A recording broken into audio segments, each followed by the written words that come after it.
اعوذ باللہ من الشیطان الرجیم بسم اللہ الرحمن الرحیم شہر رمضان الذی انزل فیہ القرآن ھدی للناس۔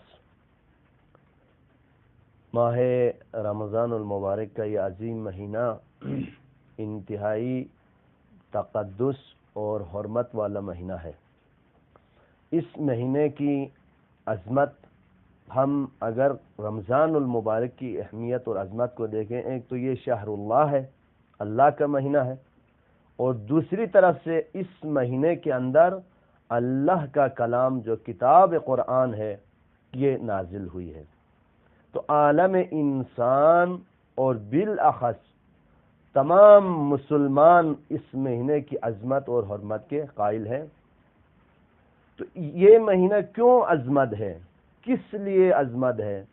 تو اس مہینے میں اللہ تبارک و تعالی نے اپنی کتاب کو، قرآن مجید کو نازل کیا، اور علماء فرماتے ہیں تاریخ کی کتابوں کے، تفسیر کی کتابوں کے، حدیث کی کتابوں کے اندر آتے ہیں، یہ رمضان المبارک کا مہینہ وہ مہینہ ہے جس میں دوسرے آسمانی کتابیں بھی نازل ہوئی ہیں۔ اب اس حوالے سے ہماری ذمہ داری کیا بنتی ہے، انسان کی ذمہ داری کیا ہے؟ اللہ نے اس رمضان المبارک کو، اس روزے کو ہم پر کیوں فرض کیا؟ یہ دو سوال کا مختصر جواب دوں گا۔ سب سے پہلے اس مہینے میں اللہ تبارک و تعالی نے ہمیں دعوت دی ہے اپنے دسترخوان پر، سفرے پر۔ خطبہ شعبانیہ ایک خطبہ ہے، اس میں ایک مختصر جملہ ہے، اس کی تشریح کروں گا اور ہمیں تمام مسلمانوں کو ایک دعوت فکر دوں گا۔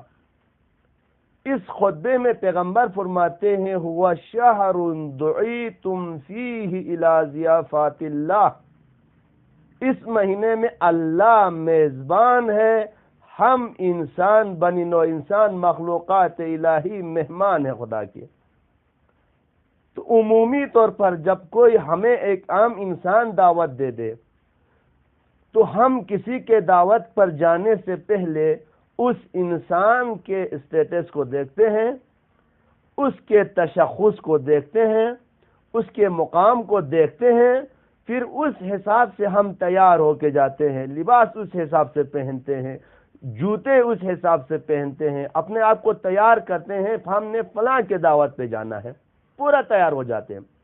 تو اللہ تبارک و تعالی نے ہمیں دعوت دی ہے اپنے دسترخوان پر اس مہینے میں، تو ہمیں کس طرح جانا چاہیے؟ لباس بدلنا چاہیے، قیمتی لباس پہننا چاہیے، قیمتی کوٹ پہننا چاہیے، قیمتی ٹوپی پہننا چاہیے؟ نہیں، اللہ کو ان چیزوں کی ضرورت نہیں ہے، بلکہ اللہ تبارک و تعالی انسان کے اندرون کو دیکھتا ہے، فارسی میں درون کہتے ہیں، اندرونی کیفیت کو دیکھتا ہے۔ اب وہ اندرونی کیفیت کیا ہے؟ تو خود قرآن فرما رہا ہے وَلِبَاسُ التَّقْوَى ذَلِكَ خَيْرًا، تقوی کا لباس پہننا چاہیے۔ یہ 11 مہینے جو انسان مختلف گناہوں میں مخلوط رہ کر اس کا جو لباس ہے، اندرونی لباس، زنگ پڑ گیا ہے، اس پر خراب ہو گیا ہے، وہ گندا ہو گیا ہے، اب اس لباس کو اتار دینا ہے اس رمضان المبارک کے مہینے میں۔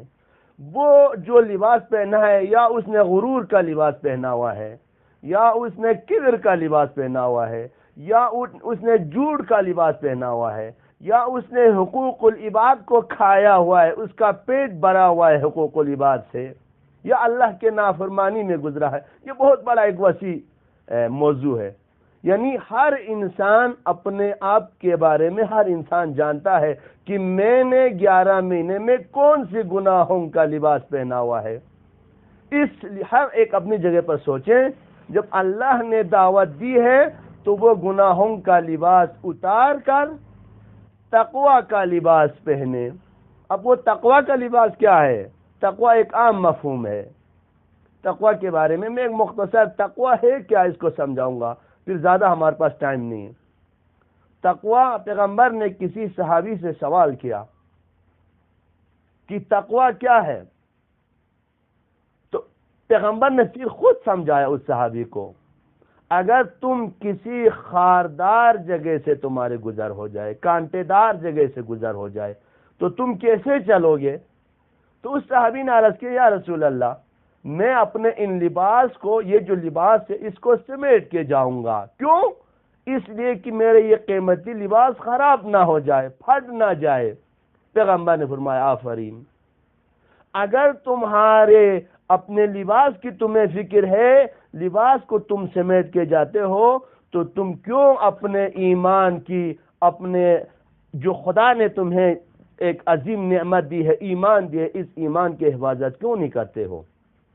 کسی ایسے معاشرے میں تمہاری زندگی کرنا پڑے جہاں ظلم ہو، جہاں جھوٹ ہو، جہاں دھوکہ ہو، جہاں والدین کے حقوق کا لحاظ نہ ہو، بہن بھائی کے حقوق کا لحاظ نہ ہو، عبادت کا لحاظ نہ ہو، اس معاشرے میں اپنے آپ کو ایسا گزارے کہ تم جیسے خاردار جگہ سے تمہاری گزر، یعنی اپنے ایمان کی حفاظت کرو۔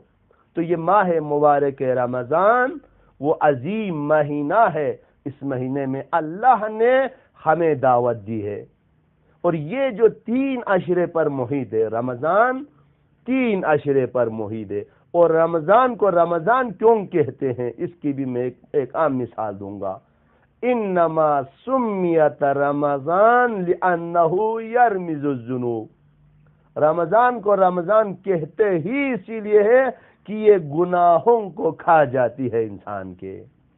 انسان کا سانس لینا بھی عبادت ہے، انسان کا سونا بھی عبادت ہے، انسان کا ایک آیت کی تلاوت پورے قرآن کی تلاوت ہے، انسان کا سونا بھی عبادت۔ اب اس مہینے میں اگر کوئی انسان رحمت خدا سے، سفرے خداوندی سے، جس کے اوپر رحمتوں کو اللہ تعالیٰ نے بچھایا ہوا ہے، اس میں تقوی بھی ہے، اس میں بردباری بھی ہے، اس میں صبر بھی ہے، اس میں ایمان بھی ہے، ہر چیز ہے۔ اب انسان نے اس اللہ کے دسترخوان سے کیا کیا لینا ہے وہ انسان کے اپنے اختیار میں ہے، کہ وہ اس دسترخوان سے اپنے لیے، انسان کے لیے۔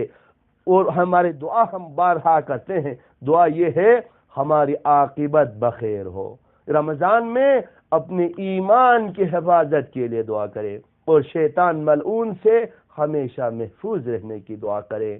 تو ہمیں ضروری ہے کہ اس اللہ کے دسترخوان پر جانے سے پہلے اپنی گناہوں کا اقرار کر کے چلا جائے۔ اپنے جو 11 مہینے میں جو کوتاہیاں انسان سے ہوئی ہے، وہ پہلے اللہ کے جانماز پر، مصلی پر ان گناہوں کا اقرار کرے، پھر اللہ کے دسترخوان پہ چلا جائے، تو یقیناً انسان ایسا ہوگا اس رمضان کے بعد جیسے اس نے کوئی گناہ کیا ہی نہیں ہے۔ والسلام علیکم ورحمۃ اللہ وبرکاتہ۔